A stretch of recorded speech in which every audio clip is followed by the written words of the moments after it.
আসসালামু আলাইকুম। তো তোমরা কালকের ভিডিওটা যারা দেখছো তারা তোমরা ভালো করে জানো যে আমি কিন্তু এই ফ্লোর কিন্তু পুরোটাই প্রায় লেআউট দেওয়া কমপ্লিট করছিলাম, মাত্র দুইটা কিন্তু লেআউট দিতে পারিনি। এই দুইটা লেআউট কিন্তু আজকে সকালবেলা এসেই কিন্তু আমি দিতেছি। তো বর্তমান কিন্তু আমার হেল্পারে কিন্তু ছয়তলার মধ্যে কিন্তু বালু তৈরি করতেছে, কারণ এই লেআউটটা দেওয়ার পর হচ্ছে যে ছয়তলায় গিয়ে হচ্ছে যে আমাকে গাঁথনি করতে হইব। তো বালু তৈরি করে ফেলছে, এরপর হচ্ছে যে বালু 1 টাকা নিয়ে আসছে এই জায়গায়। এরপর হচ্ছে যে আমি কিন্তু লেআউটটা দিয়ে ফেলছি, তোমরা দেখতেই পাচ্ছ পুরোটাই কিন্তু লেআউট দেওয়া হয়ে গেছে। এরপর হচ্ছে যে আমি ভালো করে কিন্তু চেক দিতেছে যে কোনো জায়গায় কোনো লেআউট কিন্তু মিস হয়ে গেল নাকি। ভালো করে চেক দিলাম যে না, সবকিছু ঠিকঠাক আছে। এরপর হচ্ছে যে একটু পরে আমি চলে যাবো নিচে, নিচে গিয়ে হচ্ছে যে আমাকে গাঁথনি করতে হইবে। আবার তোমরাও যদি আমার মতো যে কোনো কাজ করে থাকো তাহলে তোমরা অবশ্যই কাজ শেষে অবশ্যই চেক দিয়ে নেবা যে তোমাদের কাজগুলো সঠিক আছে কি না। কাজ করার পর চেক দিলে অবশ্যই তোমাদের ভুলগুলো চোখে পড়বে যে এই কাজটা ভুল হয়েছে, পরবর্তীতে তোমরা এই কাজটা ভুল করবা না, তখন সঠিক করে ফেলবা এবং হয়তো বা তোমরা ওই কাজটা তখনই সঠিক করে ভালো করে করতে পারবা। তো তোমরা কাজ করার পর অবশ্যই তোমরা ভালো করে চেক দিবা যে তোমাদের কাজটা ঠিক আছে কিনা। 7 তলার লেআউটটা কমপ্লিট করার পর কিন্তু আমি চলে আসি 6 তলার মধ্যে। 6 তলার মধ্যে এসে কিন্তু গাঁথনি কিন্তু করা শুরু করে দিয়েছে। এই গাঁথনিগুলো কিন্তু 7 ইট পর্যন্ত কিন্তু গেঁথে রাখছিলাম, বলছিলাম যে এই জায়গায় কিন্তু কিচিং রুমের কিছু সেল করবে, সেলগুলো কিন্তু ডাইরেক্ট করবে, যে কারণে তারা মানে ডিসিশনটা দিছে, আজকে দিছে, আজকে না কালকে দিছে।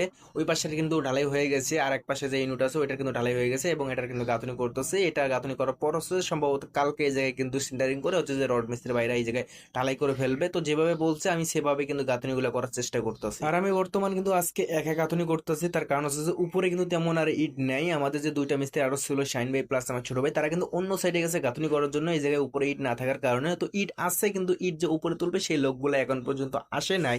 যদি ইট তুলে আজকের মধ্যে তাহলে কালকে গাঁথনি করতে পারবো, না হলে কিন্তু কালকে যায় কিন্তু গাঁথনি বন্ধ থাকবে। তার কারণ হচ্ছে যে আজকে যে ইটগুলো আছে মানে উপরে যে টুকটাকি ইটগুলো আছে সেগুলো দিয়ে আজকে কাজ হয়ে যাবে আমার একার, কিন্তু কালকে কাজ করার মতো আর ইট থাকবে না। সম্ভবত কালকের মধ্যে অথবা কালকে সকালবেলা ইট তুলে ফেলবে ইনশাল্লাহ আমাদের কন্ট্রাক্টর সাহেব। তোমাদের তো একটু আগে বলছিলাম যে এই পাশে কিন্তু শেলটা কিন্তু ঢালাই হয়ে গেছে। তো যেহেতু শেলটা ঢালাই হয়ে গেছে, তো এখন বর্তমানে আমি মাসা লেভেলে কিন্তু গাঁথনি করে রাখতেছি।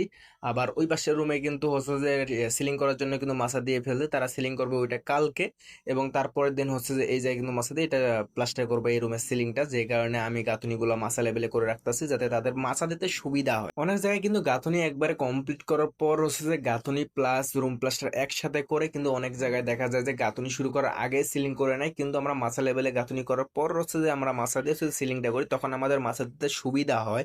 তো এই জায়গায় যদি আমরা গাঁথনি একবারে ঠেকাই দিই, এরপর হচ্ছে যে যদি আমরা সিলিং প্লাস্টার করি তাহলে কিন্তু অনেক চিপাচাপি জায়গা যেগুলো আমাদের কাজ করতে অনেক কষ্ট হয়ে যায়, যে কারণে আমরা আগে সিলিং করে নেই। এবং অনেক জায়গায় দেখবেন যে লেয়ার দেওয়ার আগে সিলিং করে নেয়, ওইটাও অনেক ভালো হয়।